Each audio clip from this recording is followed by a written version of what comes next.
একটা কথা কি যে আমি সবসময় আমাকে অনেকে না, আমাকে একজন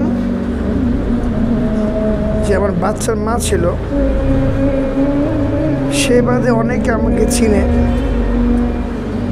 আমি একজনের প্রতি দুর্বল ছিলাম সব সময়, আলহামদুলিল্লাহ। কিন্তু সন্দেহ বাবাজির জন্য হয়তো বা, যাই হোক, আলহামদুলিল্লাহ একটু খারাপ লাগবে বাচ্চার জন্য, কারণ আমার ফাইট ছিল আমার বাচ্চার জন্য। যাক আলহামদুলিল্লাহ, আমি তো 21 সালে মারা গেছি। আর আঘাতটা আমি 21 সালে পেয়েছি। আমার যত ভিডিও আছে কিন্তু 21 সালে ভিডিও করা, 21 সাল 22 সালে ভিডিও করা।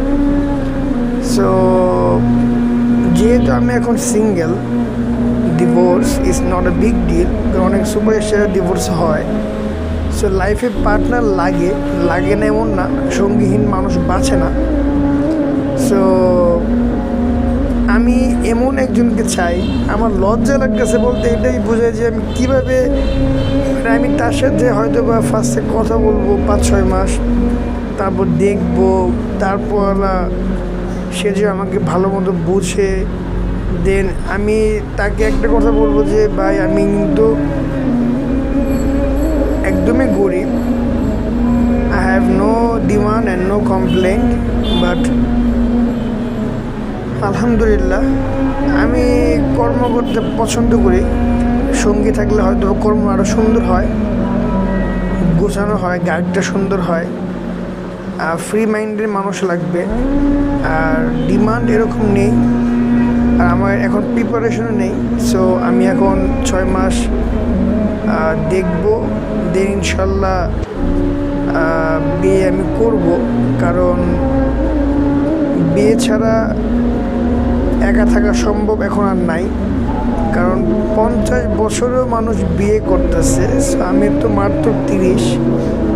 যে আল্লাহ হায়াতে বাঁচা রাখে, অবশ্যই আমি চুরি করব না।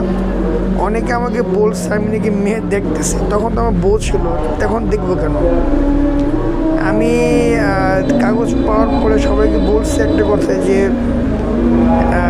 যা চলে গেছে তা নিয়ে আফসোস করবো না। আর যে আসবে ইনশাল্লাহ সে যেন আমাকে বোঝে, আর সে যেন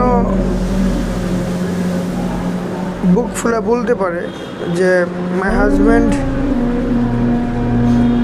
was not have enough money, but he was a great person.